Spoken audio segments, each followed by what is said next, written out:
ಎಲ್ರಿಗೂ hi guys. Late ಆಗೈತೆ video ಮಾಡೋಕ್ಕೆ. ಎಲ್ರಿಗೂ ಸೆನ್ಸ್ ಮೂಡಿ ಫ್ಯಾನ್ಸಿ ಕೋಳಿ ತೋರಿಸ್ತೀನಿ ಬನ್ನಿ ವಿಡಿಯೋ ಒಳಗೆ ಹೋಗೋಣ. ಹಾಯ್ ಗಾಯ್ಸ್, ಎಲ್ರಿಗೂ ವಿಡಿಯೋ ಮಾಡೋಕ್ಕೆ ಲೇಟ್ ಆಗೋಯ್ತು. ಊರಿಗೆ ಹೋಗಿದ್ವಿ, ಒಂದು ವಾರ ಫಂಕ್ಷನ್ ಇತ್ತು. ಇದೆ ನೋಡಿ ಫ್ಯಾನ್ಸಿ ಕೋಳಿ ನಮ್ಮದು. ಇದೊಂದೇ ಇಟ್ಕೊಂಡಿದ್ದೀವಿ ಕೋಳಿ. ಹುಂಜ ಇಲ್ಲ, ಇದಕ್ಕೊಂದು ಹುಂಜ ತರಬೇಕು ಚೆನ್ನಾಗಿರೋದು. ಅದ್ರ ಮರಿಗಳಿದೆ 2, 6 ಮರಿ ಆಗುತ್ತೆ, 2 ಉಳ್ಕೊಂಡಿದೆ. ನಮ್ಮ ಹುಡುಗನಿಗೆ ಇಷ್ಟ ಈ ಕೋಳಿ ಅಂದರೆ. ತಲೆ ಮೇಲೆ ಜುಟ್ಟು ಎಷ್ಟು ಚೆನ್ನಾಗಿದೆ ನೋಡಿ. ಆ ಜುಟ್ಟು ಅಂದ್ರೇ ಇಷ್ಟ ಅವನಿಗೆ. ಮನೇಲಿ ಸಿಕ್ಕಿರೋದನ್ನೆಲ್ಲ ಅದಕ್ಕೆ ಕೊಡ್ತಾಯಿರ್ತಾನೆ ತಿನ್ನೋಕ್ಕೆ. ಅದಕ್ಕೆ ಅವನ ಹತ್ರ ಚೆನ್ನಾಗಿರುತ್ತೆ. ನಮ್ಮ ಕೈಗೆ ಸಿಗಲ್ಲ ನಮಗೆಲ್ಲ.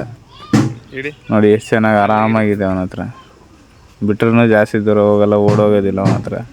ನಾವು ಹಿಡಿಯೋಕ್ಕೆ ಹೋದರೆ ಸಿಗೋದೇ ಇಲ್ಲ ಅದು. ಓಕೆ ಗೈಸ್, ನೆಕ್ಸ್ಟ್ ವೀಡಿಯೋ ಬೇಗ ಮಾಡ್ತೀನಿ.